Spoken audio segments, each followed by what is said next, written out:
The year was 1945. Europe was quiet for the first time in 6 years, but the silence was not peace.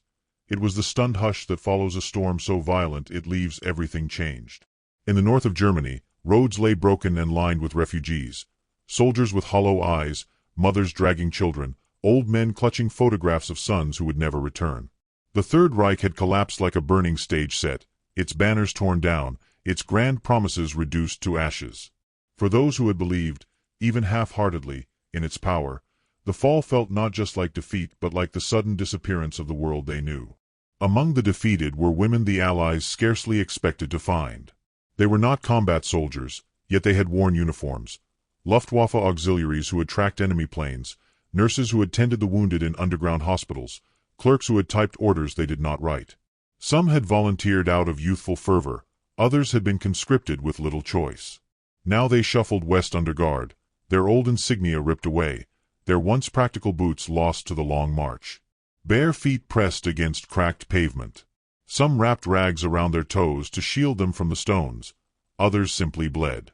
Their journey ended behind barbed wire hastily strung across meadows and farm fields. These were the British-run POW camps of the occupation zone, not death camps, but grim all the same. The war had drained Britain's stores, and the victors rationed bread and tea just as carefully as their prisoners' meals. Wooden barracks stood unpainted and cold, the stoves burning scraps of whatever could be found. Lice moved in faster than comfort did. And yet for many of these women, what hurt most was not hunger or cold but the sudden collapse of identity. They had been told they were part of something mighty, chosen, invincible. Now they were prisoners, nameless, waiting in tattered skirts scavenged from abandoned towns. One of them, her name, preserved in a Red Cross report, was Lieselotte Bauer, had joined the Luftwaffe as a radio operator at 18. She had grown up on stories of German destiny, but she had mostly wanted to escape the small village where her father drank and her mother cried. She remembered the smart blue-gray of her first uniform, the pride of competence when she clicked out coded messages at a crackling console. By May, she was 21 and barefoot, her feet blistered and raw from the march to a British camp near the Lüneburg Heath. "We were not dangerous," she would later say in an interview, decades after the war. "We were just lost." Across the fences rode men as unlikely as any conquerors. They were called Cowboys, though they were neither American nor gunfighters. Britain, needing fresh meat for troops and occupation forces, had scoured its countryside for men who could handle cattle. These were stockmen from Devon and Yorkshire, drovers who knew mud, rope, and restless herds better than military parade grounds. They drove long lines of cows along Europe's battered roads, their boots caked in manure and their broad hats shading faces browned by wind. They were rough, independent, and not much impressed by military formality. Orders told them where to bring beef. Little else mattered. One of them, a lanky man named Arthur "Artie" Henslow, had grown up breaking horses on his family's farm in Somerset. He had never been to London, let alone Germany, before the war. The army had taught him trucks and supply lines, but he still preferred a good horse to an engine. When peace came, his unit found itself hauling cattle from port to camp kitchens. "We weren't heroes," he'd later say in a BBC oral history. "We just fed the lot of them." One overcast afternoon, Artie's convoy rattled down a dirt track toward a camp marked only by coils of barbed wire and a wooden guardhouse. The air smelled of damp hay and diesel. Through the wire he saw figures gathering, thin, pale, their clothes more patchwork than uniform. He thought first they were civilians until he caught the way they stood, cautious but still faintly disciplined, like people long used to waiting for orders. Then he noticed, nearly all were women. The sight struck him harder than he expected. He had seen defeated German soldiers before, gaunt men with hands raised high, some still sneering, some broken. But these women looked human in a way the propaganda hadn't prepared him for. One clutched another's shoulder to stay upright. Another wrapped a scrap of curtain around her chest where a blouse had torn. A few still wore Luftwaffe caps, now shapeless from rain. They were not enemies now. They were, unmistakably, lost girls. Artie climbed down from his truck. So did the others, Jim Caro with his crooked grin, quiet Tommy Vane who rarely spoke. They didn't know what to say. The British sentries eyed them but said nothing. Cattle drovers weren't worth fussing over. The women stared back, wary and proud despite the tremor in their legs. Then something small but extraordinary happened. One of the drovers, Jim, saw a young woman balancing on swollen bare feet. Without a word he pulled off an extra pair of boots strapped to his pack and held them out through the wire. For a long moment, no one moved. The woman's eyes filled, and she reached. The boots were far too big, but she slid them on anyway, choking out a thank you in halting English. It broke whatever invisible dam held the scene still. Other cowboys rummaged in their trucks, pulling out spare socks, an old cardigan, a pair of men's shoes worn at the toes but whole. Artie remembered his sister's floral dress tucked in his kit, sent from home as a lucky charm against the drear of soldier's life. He hesitated, then passed it through. On the other side of the fence, Liselott Bauer caught it with trembling fingers. She pressed the fabric to her face as if it carried a scent of another life. And then she began to cry, not the loud wailing of despair, but quiet, shuddering sobs that seemed to release months of fear. The British guards shifted uncomfortably, but none intervened. Perhaps they, too, were tired of hate. The war had cost Britain cities and sons, yet here stood its roughest men offering boots and dignity to those once called enemy. It was not grand or officially sanctioned. It was simply human. Word of such acts traveled quickly in a camp starved for kindness.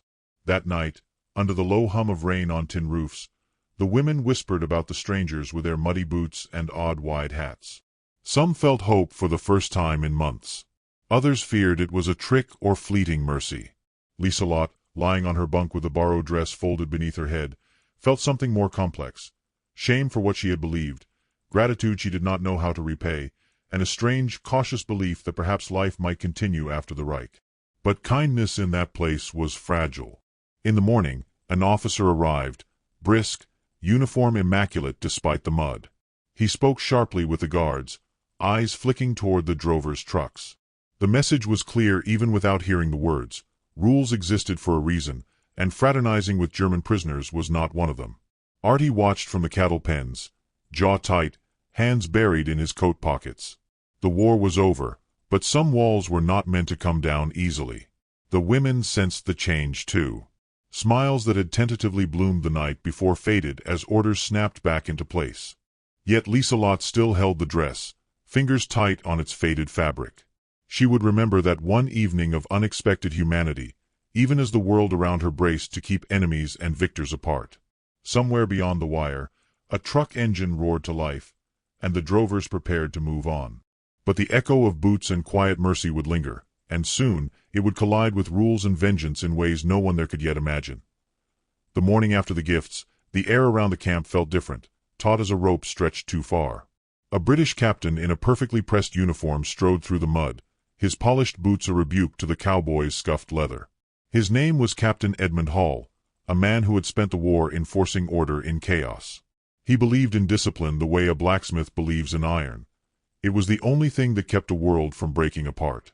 To him, prisoners were to be guarded, fed enough to survive, and kept distant. Mercy, if unchecked, could soften the victors and invite danger. Artie Henslow felt the man stare before a word was spoken. He stood with a rope in his hands, having just finished tying off a restless cow, but Hall's gaze burned past the livestock and fixed on him. Behind the captain trailed two younger officers, notebooks in hand, eager to impress. Hall demanded an account of the previous night's events. A guard muttered that the drovers had given away boots and clothes. Hall's jaw tightened, his clipped voice carried across the camp, "This is a prisoner facility, not a charity bazaar." The words stung more than Artie expected. He was no bleeding heart. War had stripped most sentiment from him, but the sight of those barefoot women had unsettled something deep. He answered carefully, "They were freezing, sir."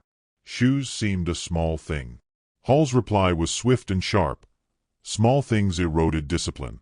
The cowboys were to stay outside the wire. No more gifts, no more talk. He made it an order.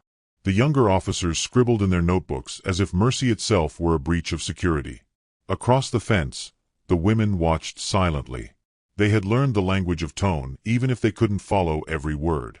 Liselott Bauer saw the way the tall man in the fine coat spoke and the way the cowboy's shoulders stiffened in response. The fragile hope from the night before shrank. She clutched the borrowed dress tighter against her chest, fearing it might be taken back. Around her, whispers began. The kindness was forbidden. The old world of rules was returning. Artie didn't argue. He was no fool. But something inside him rebelled at the idea that compassion could be dangerous. That evening, as the drovers prepared their cattle for transport, Jim Caro sidled up with a crooked grin. "Orders are orders, he said, though his voice carried more question than conviction.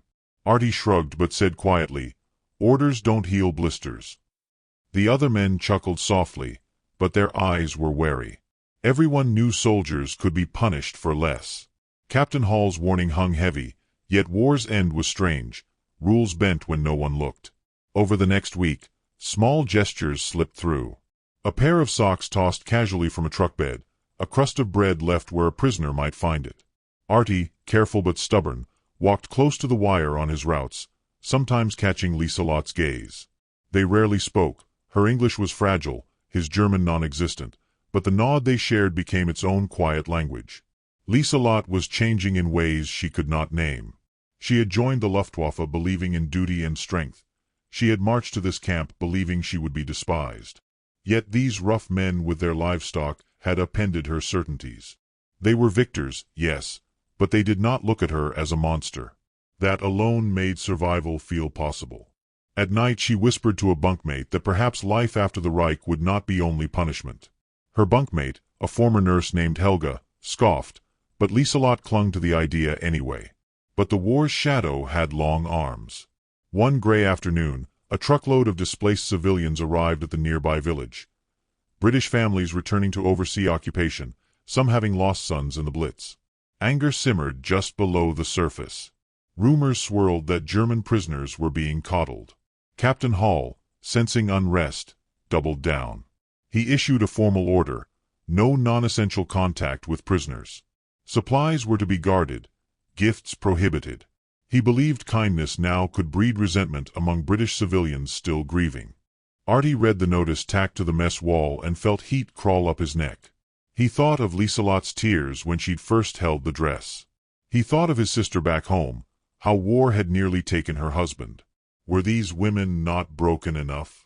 That night, around a small fire, the Cowboys muttered in low voices. Some said Hall was right, best to avoid trouble. But Jim slapped his knee and said, "I'll be damned if a man can't hand over an old shirt." Artie stayed quiet, staring into the flames, wrestling with a loyalty he hadn't expected, to his own conscience. Days later, an incident forced the matter. Rain lashed the camp, turning earth to sucking mud. A line of prisoners, shivering and drenched, struggled to move crates from a flooded storage hut. Among them, Lieselot slipped, her bare feet skidding on the slick boards. She went down hard, clutching her ankle. Guards shouted but didn't help. Artie, nearby with his cattle, moved without thinking. He vaulted a low section of fence before anyone could stop him. Mud splashed up his coat as he knelt and lifted her gently, checking the twisted joint. "You'll make it," he murmured, though she barely understood. He carried her clear of the water and set her against a dry patch of earth. The camp erupted. Guards barked orders. One grabbed Artie's arm, hauling him back. Hall appeared within minutes, fury cold and sharp. "You've crossed the line, drover," he said, voice cutting like wire. Artie met his gaze steadily. "She's hurt. Would you rather she drown in muck?" Hall's jaw flexed, but he said nothing to that. Orders were orders, but optics mattered, and leaving an injured woman to sink in mud might have been worse. Still, Artie was escorted out, soaked and silent, his future uncertain. For the prisoners, the moment landed like a thunderclap. They had seen a man risk punishment simply to help. Lieselot, cradling her ankle, watched the cowboy dragged away and felt an emotion that shocked her. Not just gratitude, but the first fragile seed of trust. In a world built on betrayal and propaganda, trust was revolutionary. That night, the camp hummed with whispers. The women spoke of the man who had defied orders, who had carried one of their own from the flood. Some wept quietly, not from pain but from the strange sensation of being seen. Lieselot lay awake, the dress folded beside her, ankle throbbing but heart alight with something new. She thought of the Reich's endless speeches about strength, and how hollow they seemed compared to one man's quiet defiance. Artie faced reprimand but not court-martial. Hall, pragmatic, issued a stern warning and reassigned him to routes farther from the camp. Officially, the matter was closed. Yet everyone knew the line between victor and vanquished had shifted that day. Mercy had broken through, even if just for a moment. When the drovers finally left, their trucks rumbling into the mist, the camp returned to its gray routine. But the women were changed. They had seen that even in a world aching for vengeance, kindness could slip past the guards. Lisa Lott, leaning on a crude crutch, watched the convoy vanish. She did not know if she would ever see the cowboy again, but she knew something vital now: defeat did not erase humanity. Outside the wire, Artie glanced back once, just enough to catch the faint silhouette of a woman standing, dress clutched to her chest, despite the rain. Hall's orders might silence gestures, but they could not unmake what had passed between strangers. And somewhere deep within both prisoner and drover, a fragile truth had taken root, a truth that could outlast war's hunger for punishment. The trucks disappeared into the gray horizon, but the memory of that crossing, the boots, the dress, the mud, and the defiance, would linger long after uniforms and barbed wire were gone.